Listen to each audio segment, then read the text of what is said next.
to the proposed removal from office by impeachment of Honorable Mohamed Abdi Mohamud, Governor of Wajir County. First, members, as you know, we live in very extraordinary times. We have the COVID pandemic. If you look at the sitting arrangements, we have put stickers on where you should sit and create space. We expect you to observe that social distance during the entire session of these sittings. We also want you to abide by the Ministry of Health guidelines.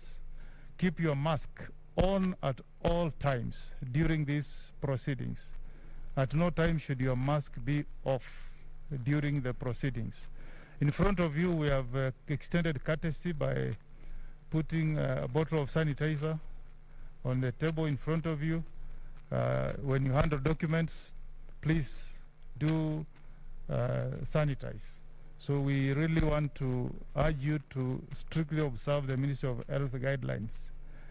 This is a Senate sitting. We are guided by our standing orders, and we expect everybody appearing before us to handle themselves with decorum and extend mutual respect to each other. So we hope that we will have very gentleman and gentle lady kind of proceedings where we extend mutual respect to each other. My name is Okongo Omogeni. I'm the chair of these proceedings, and I have a team of 10 members. I'll ask them to introduce themselves. I will start with members on the front row, starting with Senator Linturi, and then we go to the left. I'm Medika Linturi, Senator Meru County, and a member of this special committee. Agnes Kavindu Mudhama, Senator from Machakos County and a member for this committee.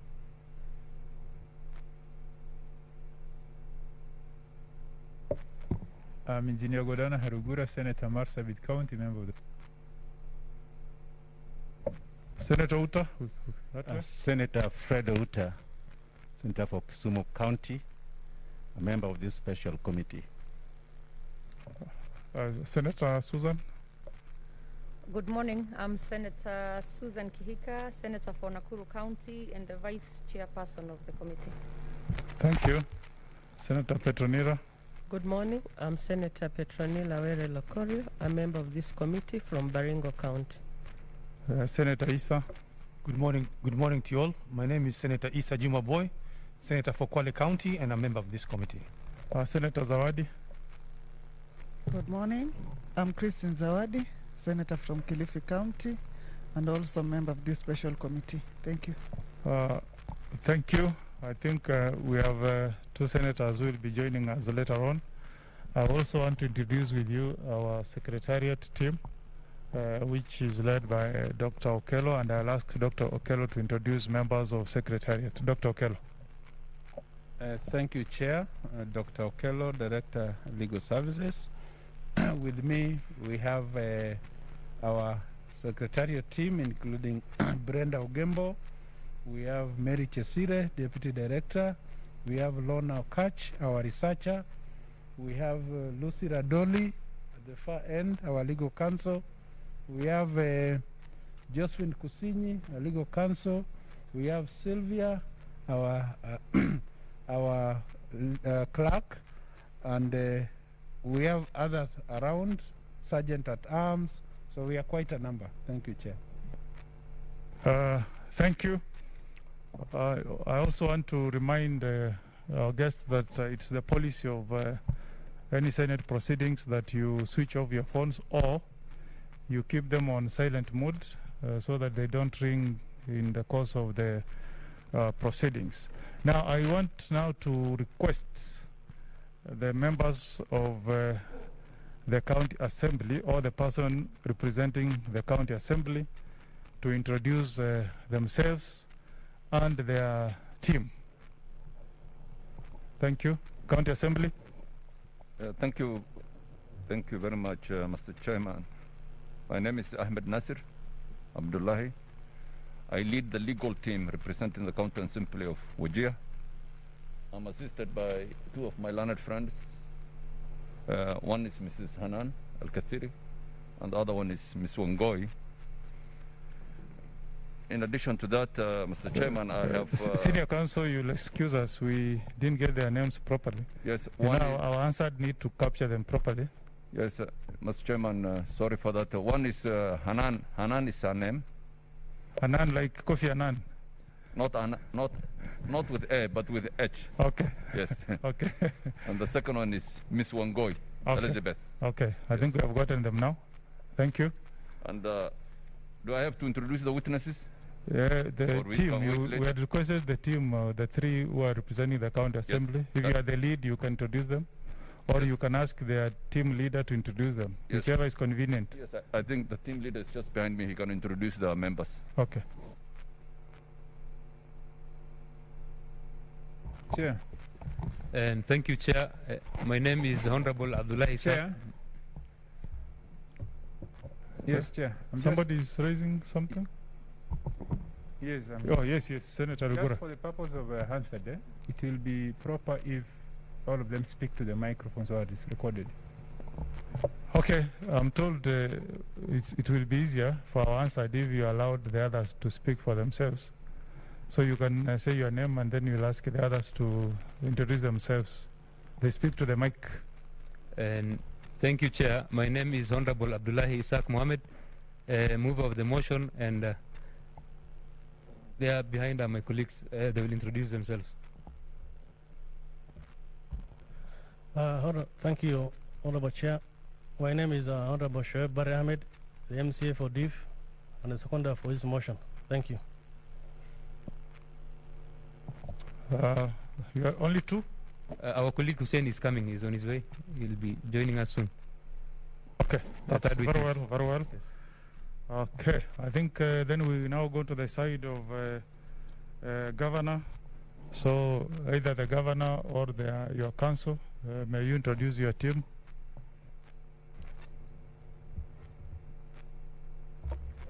Thank you, Mr. Chairman. Mr. Chairman, my name is Ambassador Mohamed Abdi Mohamud, the Governor. With me are my legal team, and they will introduce themselves. Thank you. Okay. Mr. Chairman, good morning.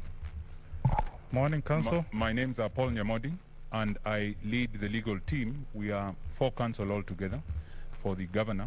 My colleagues will introduce themselves. Thank you. Morning, Chair and the members of the committee. My name is Ndegwa Njiro. I appear for the Governor together with my senior learned friend, Mr. Nyamondi, in defense. Thank you. We appreciate to be before you. Good morning, committee members and the chair. My name is Charles Mwangi Ndegwa, an advocate together with my seniors. Thank you. Good morning, members of the committee and the chair. My name is Patrick Baraza. I'm within the... Can you be a bit louder, please, so that we can hear you? My name is Patrick Baraza. I'm part of the legal team for the Governor. Okay, thank you. Okay, Governor, any witnesses from your end? Yeah, Chairman, Thank you, Mr. Chair. Yeah. I'm Abdullah Hassan, Secretary, one of the witnesses for the executive. Oh, okay. Yes. I was struggling to locate you. Okay. Abdullah Hassan Maalim is my name, the County Secretary and a witness. Okay. Any other? That's one. So we presume you are the only witness. I think some of them, Chair, they are seated at the gallery. Huh? Pardon? Some of them are seated at the gallery. Oh, they are seated at the gallery? Yeah. Okay, sawa. Then that's okay. I think we are trying to manage the numbers we can accommodate here. I think that is it then with the introduction. And I would like to make some communication before we commence the proceedings. Honorable Senators, ladies and gentlemen, the Special Committee on the proposed removal from office of the Governor of Wajir County was established on Tuesday, 11th May 2021 by resolution of the Senate. The Special Committee is provided for under Section 33, subsection 4 of the County Government Act 2012, as read together with the Standing Order 75, subsection 2 of the Senate Standing Orders. The special committee is required to A, investigate the matter, and B, report to the Senate within 10 days whether it finds the particulars of the allegations against the governor to have been substantiated. Honorable Senators, by way of a status update, the Speaker of the County Assembly of Wajir and the Governor of Wajir County were, on 7th of May 2021, served by the Senate with invitations to appear before the special committee today, Wednesday, 12th of May 2021. The parties were required to file their documentation with the Office of the Clerk of the Senate by 5 p.m. Tuesday, 11th of May 2021, setting out, among others, A, the mode of appearance before the special committee, whether in person by advocate or in person and by advocates. B, for the county assembly, the designation of not more than 3 members of the county assembly who would attend and represent the assembly in the proceedings before the special committee. C, the names and addresses of the persons to be called as witnesses, if any, and witness statements containing a summary of the evidence to be presented by such witnesses before the committee. And finally, any other evidence to be relied on. Honorable Senators, on Tuesday, 11th May 2021 at 4:56 p.m., the Office of the Clerk of the Senate received a response to the invitation to appear from Mesraz Ahmed Nasir Abdullahi advocates, stating that they had been instructed to represent the County Assembly of Wajir. The said advocates forwarded a bundle of documents which would be adduced by the County Assembly as evidence during the hearing. The advocates also submitted a list of 3 members of the County Assembly of Wajir designated to represent the Assembly whom they intended to call as witnesses, and a further list of 4 persons which the said firm of advocates requested the special committee to summon pursuant to Rule 9 of Part 2 of the 5th schedule to the Senate Standing Orders. The committee shall, at an appropriate time, pronounce itself on the request made by the said advocates on behalf of the County Assembly. On the same day, at 4:30 p.m., the Office of the Clerk of the Senate received a response to the invitation to appear from the Governor, Wajir County, stating that he would appear before the special committee in person and by advocates, namely V.A. Nyamodi and company advocates and the firm of Ndegwa and Ndegwa Associates. The advocates also forwarded a bundle of documents which would be adduced by the governor as evidence during the hearing. Pursuant to Rule 8 of Part 2 of the 5th schedule to the Senate Standing Orders, each party was furnished with the documents filed by the other party on 11th of May 2021, soon after the documents were received by the Office of the Clerk. The committee shall therefore proceed to conduct the hearing and attended proceedings in line with its mandate as set out under Section 33, subsection 4 of the County Government Act 2012, as read with Standing Order 75, subsection 2 of the Senate Standing Orders. The special committee wishes to emphasize that it is cognizant of the gravity of the matter with which it is seized, and that it shall accord all parties to the proceedings the right to be heard, and shall accord all the parties a fair hearing. I urge all honorable senators and the parties to this matter to desist from discussing the matter while it is still actively before the committee and the Senate, and to allow the constitutional and legal process to take its course. The special committee hereby reiterates its commitment to ensuring a fair and just process that is founded on the law. The special committee, in making its decision, shall be guided only by the evidence adduced by the parties and the law. Honorable Senators, ladies and gentlemen, it is important to observe the strict 10-day timelines attached to the discharge of the mandate of the special committee. The special committee shall, in conduct of its hearing, be guided by the rules of procedure set out in the 5th schedule of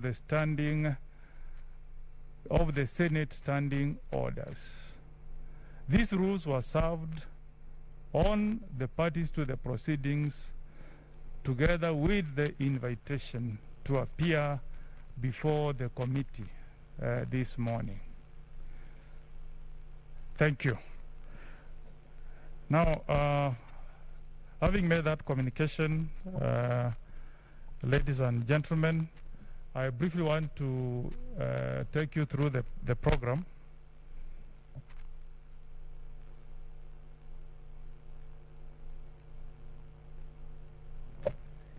Yeah, I will take you through the program, and these proceedings are equivalent to the hearing for presidential election in the Supreme Court. So therefore, we'll conduct them within very, very strict timelines, because the Constitution requires that we file our report before the Senate on Monday, the 17th. So we will ask that you bear with us and that we strictly follow the proposed timelines. Shortly, we will be reading the charges to the governor, which we think should commence in the next 5 minutes at 10:35. We will allow parties, if you have any preliminary objections or preliminary issues, to do so, and we will restrict that to a maximum of 30 minutes. We will allow both parties to make some opening statements on behalf of the County Assembly and on behalf of the governor, and we will restrict this to not more than 40 minutes. If you take lesser, the better for us. And then we will allow the County Assembly to adduce its evidence and call witnesses and subject the witness to cross-examination and re-examination for a period of 3 hours and 30 minutes. We will also try to allow any interventions by members here to ask any questions, and we project that should not take anything more than an hour. Then we'll allow parties to make their concluding remarks for the day before we adjourn, not more than 6:30 p.m., because the Senate cannot sit beyond 6:30 p.m. Without wasting time, I therefore want to call upon our clerk to read the charges to the governor, unless you have something you want to say. Oh, yes, Chair, just before we leave the issue of the program, my name is Dego once again. We may not have time to revisit that issue. We seek your guidance whether these proceedings will be or may be affected by the anticipated Eid al-Fitr, and if they are going to be affected, how do we accommodate the timeline, noting that we are representing a client who is in that period? Much obliged. According to us, the public holiday is gazetted to be on Friday, and we are not doing any proceedings on Friday. That's the official gazetted Eid al-Fitr holiday, and we are not going to undertake any proceedings on that Friday. So you are taken care of. And tomorrow we will allow parties to attend their prayers, and we commence the hearings slightly late at 10 a.m.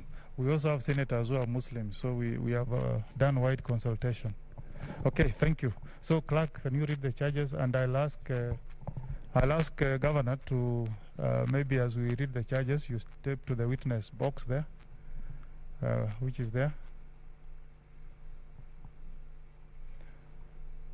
The charges will be read to you. If they are true, you can confirm they are true. We finished the proceedings this morning. If they are not true, then you can tell us they are not true. Then we can proceed with the inquiry. You can stand on the witness dock here, please. Thank you. Yes, there, Governor. Thank you. Okay, Dr. Okello.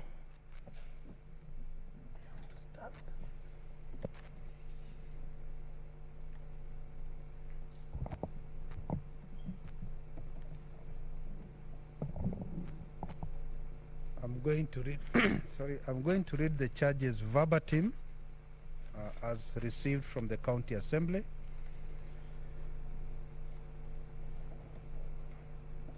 Ground number 1, gross violation of the Constitution 2010, the County Government Act 2012, the Public Procurement and Disposal Act 2015, and the Public Finance Management Act 2012 by the following actions and or omissions.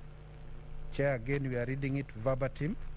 A, failure to account for the financial resources allocated to the county and appropriated by the County Assembly by failing to provide quarterly expenditure reports to the County Assembly in blatant disregard of Articles 201A, 183(3) of the Constitution and Section 149 and 166 of the Public Management Act 2012.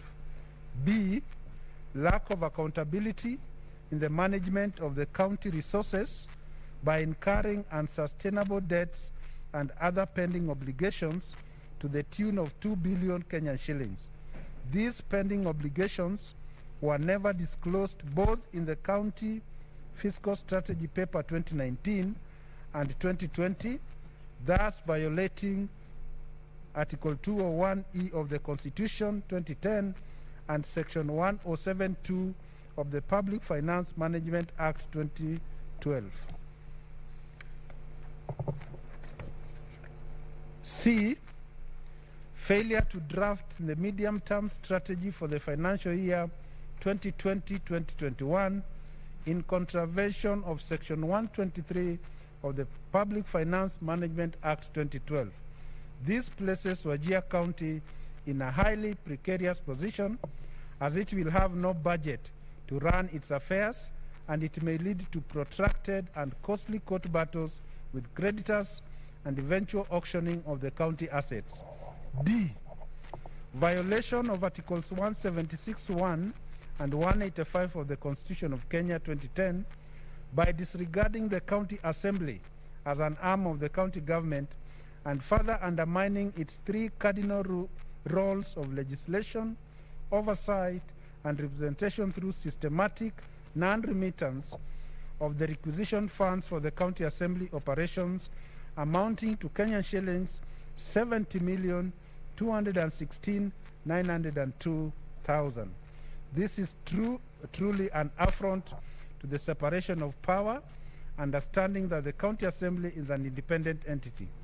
This systematic crippling of the Assembly operations compromises the independence of this Honorable House. This unwritten edict of the County Governor violates the Constitution at Article 6 on devolution and access to services and Article 10 on national values and principles of governance. E, allegation E, failure to establish the County Budget and Economic Forum for the County Budget consultation process as stipulated in Section 137 of the Public Finance Management Act 2012, and as a result, the County Governor has gone on to violate Sections 87, 91, and 115 of the County Government Act 2012, as well as Article 10 and 201A of the Constitution, and deliberately created an atmosphere to facilitate plunder and loss of public resources. F, violation of Section 30, Paragraph 2K of the County Government Act 20, otherwise direction.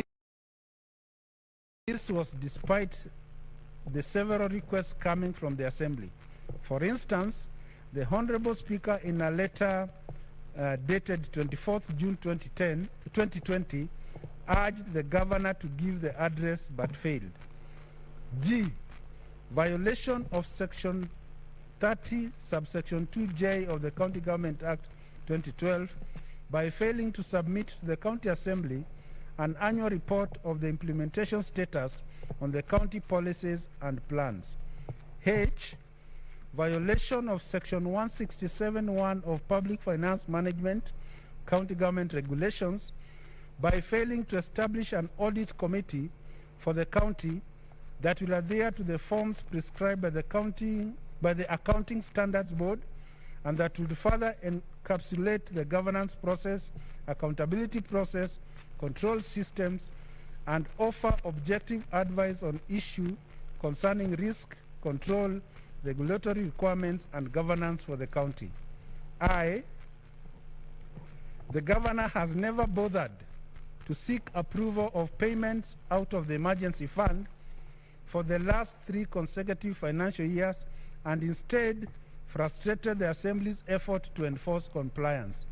J, that Section 19 of the Wajir County Disaster Management Act allows the Governor, through the County Executive Committee member for Finance, to establish County Emergency Fund, make payments out of the fund where necessary, and seek approval of the County Assembly within 2 months of making such payments. K, violation of Section 82(1)(b) of Public Finance Management County Regulations 2015 by operating 19 bank accounts in local commercial banks.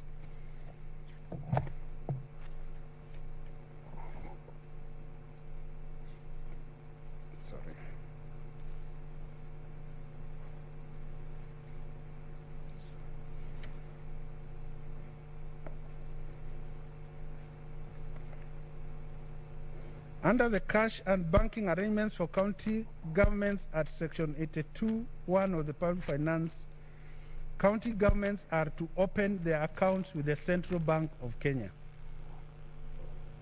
L, violation of Regulations 25(1)(b) of the Public Finance Management Regulations 2015 by exceeding expenditure limit of 35% county government's total revenue. For instance, as at 30th June 2019, the county government of Wajir wage bill was equivalent to 39.6% of the aggregate operational revenue.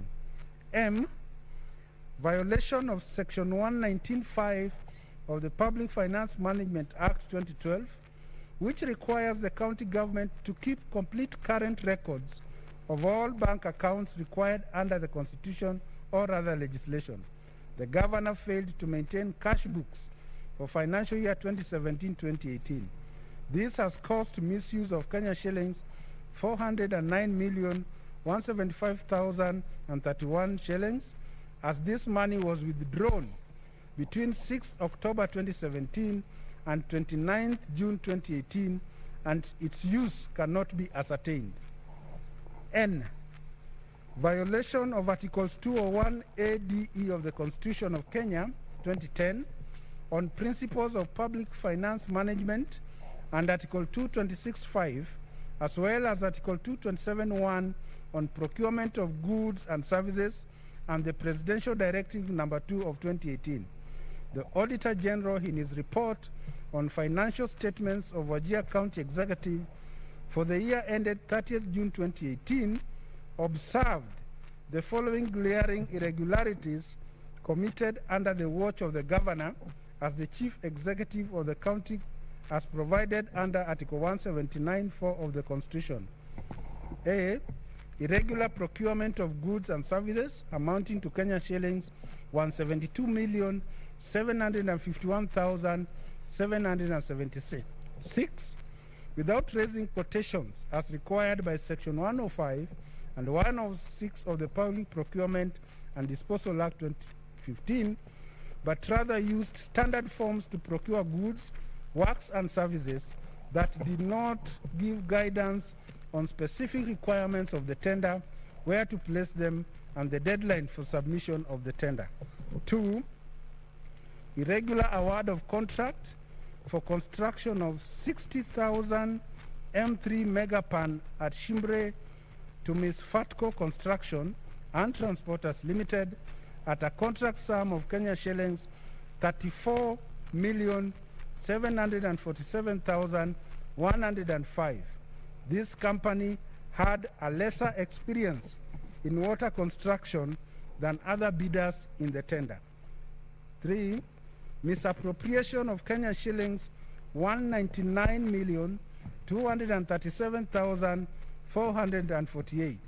The Controller of Budget authorized a request for credit from the county government of Wajir via letter dated 5th December 2019, and a sum of Kenyan shillings 199,237,448 was credited to the Wajir County Development Operation account.